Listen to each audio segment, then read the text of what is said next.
loves baseball. Oh, I'm a seam head, certified. Back here with Sarah Kustok. We're going viral. Yeah. The NBA will implement a coach's challenge system next season with a possible flag to be thrown. A flag? Yeah, Robin Lopez is not a fan of this, tweeting, "Challenge flags seem so formal and personal. Why can't we continue the tradition of verbally harassing officials? I, for one, look forward to my annual outbursts where 2 or 3 teammates have to restrain me before I get ejected."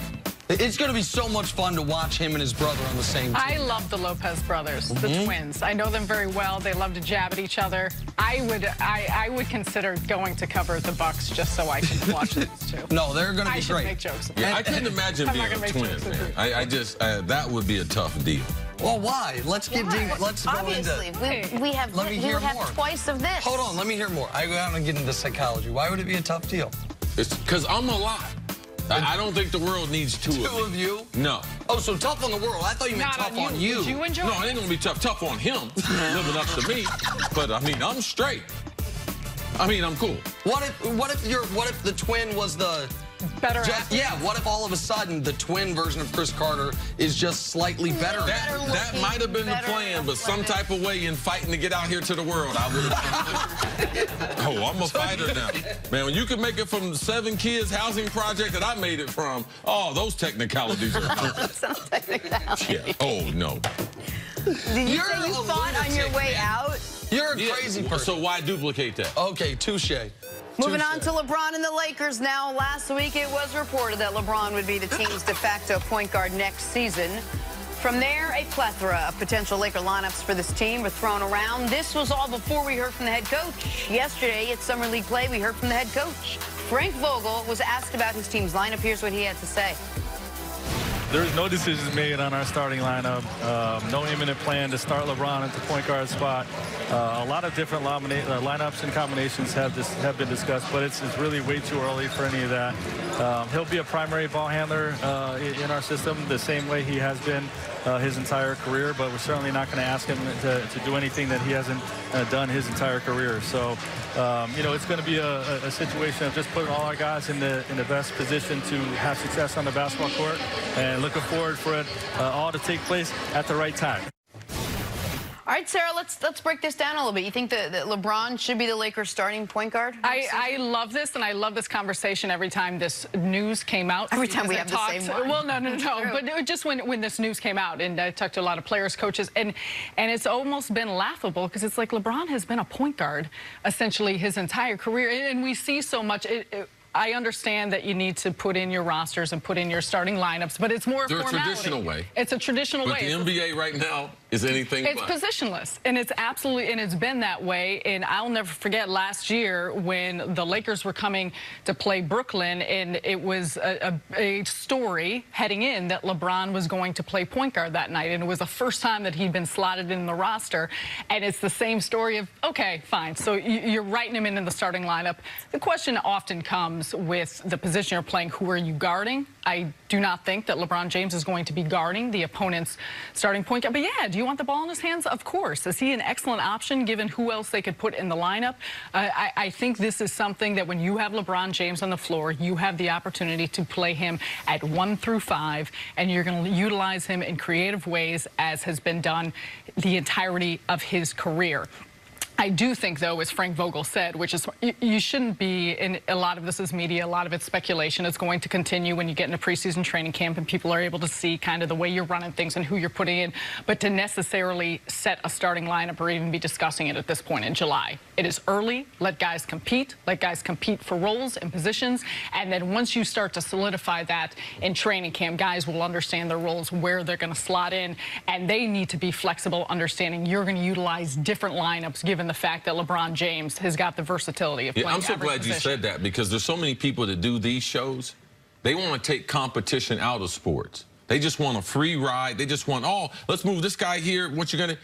Part of the essence of a team, putting a team together, is that everyone's spot is up for grabs. You can't tell AD, oh, you know something, AD, you're going to play center. If AD has said, I don't want to play center, that's more important than getting his number from LeBron James, number 23. Because he doesn't want to log 30 minutes guarding a number 5, going against his body and everything. No, it's not the best thing for him. If you want me here, I'll play 4, I'll play 3, I'll play 2, I'll bring the ball up. But he doesn't want to play center. That's all a part of making people comfortable. But the #1 way to make a team comfortable is you go to training camp, you throw the ball out there, and let the best man win. We're not going to go to say, oh, we're going to be this way before the team is developed. Because if you start giving, especially young players, if you start entitling them, oh, I'm going to give you this spot, compared to earn it, you will have a problem with Boogie Cousins, who started almost every game that he's participated in. Rondo, he's been a starter. If you just tell them before that, unless it's LeBron, Rondo will be like, hey, man, let me back. LeBron James, he is a better point guard than me. So it becomes important that we don't remove competition from sports. Because what is sports without competition? But that point right there, the one you made at the end, is why... Well, a bunch of other ones, too. Okay, but that's the one I'm going to focus on. The one you made at the end is why that naming LeBron the point guard for the starting lineup is a positive, and more than just, well, he's going to be the de facto point guard anyway. Because if it is between Rondo, Cook, and Caruso, I believe that Cook actually can be more effective on the court with LeBron than Rondo can, because of the shooting, because of what he can do spacing the court. And Rondo and LeBron, Rondo was the only player on the Lakers last year that had a negative on-court rating when he played with LeBron. Everyone else was positive. You know why? Because LeBron was on the court, except for the minutes with Rondo. So when you name LeBron the point guard, then the other point guards on the roster know, okay, so I'm not starting. And I think Rondo is a guy who we know what a good leader he can be. We also know the other direction he can go.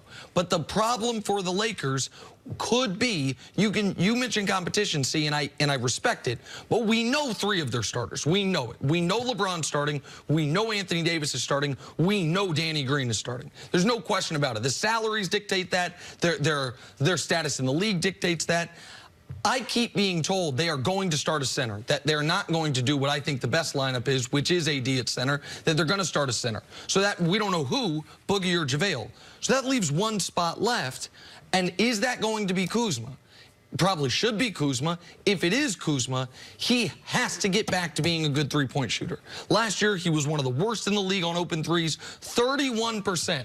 On 400 open to wide open three-pointers. That's terrible. His rookie season, 37% on open to wide open three-pointers. If you're going to have AD and a center and LeBron out there, we know Danny Green can be a knockdown shooter. You need that 5th guy in your starting lineup to be a real threat from 3. So that's why I can't just give it to Kuz, because even though he's the best guy, if he's not shooting, they're going to have to find someone who can in that role. But here's the thing to go along with that, which coaches will start to figure out. We see many teams go through 10, 15, 20 different starting lineups throughout the course of the season. It changes, but a lot of it does have, okay, what's our second unit look like? Who are we having anchor our second unit? Do we want Anthony Davis to play the 4 or the 5? What does AD want to do? What conversations has he had with the coaching staff of saying where? So all of this factors in, but a lot of it too comes in with not just what is best out of that starting 5, but also the depth of your team and who you're playing with the different combinations and how that benefits your team as a whole. I believe there are a couple people going to play a key role. Avery Bradley is going to be mentioned as a starter. He is a viable option because he's able to guard either the 1 or the 2 and take all that pressure off LeBron, where he can guard a 3, a 4, or even a 2 on the wing. And also, Alex Caruso. We have not talked about him. We talked about him signing. I was very impressed with him last season as far as what type of athlete, and he's going to get some minutes. Him and Quinn Cook, they're going to get some minutes, but I thought what you made as far as the minutes of that second rotation, it becomes very important. So Vogel, he knows this. They got their work cut out for him, but a lot of these options, they are good options. All right? Is Kuz going to be in the lineup? Is he going to shoot better? Boogie Cousins, can he earn that starting? Does he want to be splitting time with JaVale McGee? Or is JaVale McGee just a backup? All these things have to be worked out in training camp. But yes, there's always competition, but people know.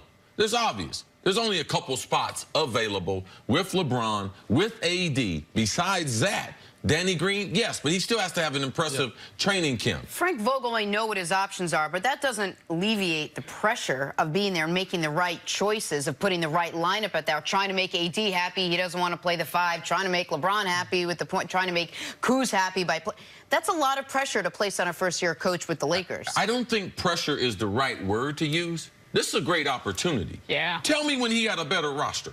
Tell me any year that Frank Vogel coached. Oh, it's not even close. That part's not even close. Thank you. That part's not even close. So how could it be that much pressure? Well, the pressure will be to get off to a good start. Because there's the stories in the LA Times are already written about Jason Kidd. So but tell me when he didn't have that. You tell me he didn't have pressure when he was in Indiana? He didn't have pressure with an Orlando team that didn't have a bunch of talent? Right, but I think because, and maybe it's semantics, because it's the most talented roster he's ever had, the expectations the highest they've ever been, and you've got Jason Kidd looming in the background, that's where the pressure will be. But Frank Vogel Frank Vogel didn't think he was going to be the head coach of an NBA team this year after failing in Orlando and then seeing Orlando, once he left, jump to the playoffs. He knows what an opportunity this is, but there is some juggling here.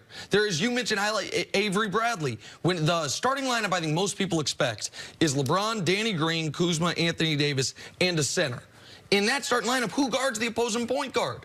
You're gonna have Danny Green do it, who's one of the best wing defenders in the league. That's not getting the most out of his. Kuzma can't do it. You're not gonna ask year 17 LeBron to do it. So there is some juggling that's gonna have to be done here. Not to mention Boogie and Rondo. Can you convince them? If you know what? Run our second unit for us. Like Rondo, maybe you can, but Boogie, I saw him in the video yesterday. He's slimmed down. He says he's fully healthy. Those are the things that Frank Vogel has to start working on right now. It's probably one of the reasons he did that interview. Tell the whole team, none of our everything's up for grabs. Nothing's decided. Go earn it. Sarah, thanks for joining us today. Thanks for having me. I appreciate it. Coming up, hey, can Zeke run the Cowboys straight to the Super Bowl? Next on First Things First.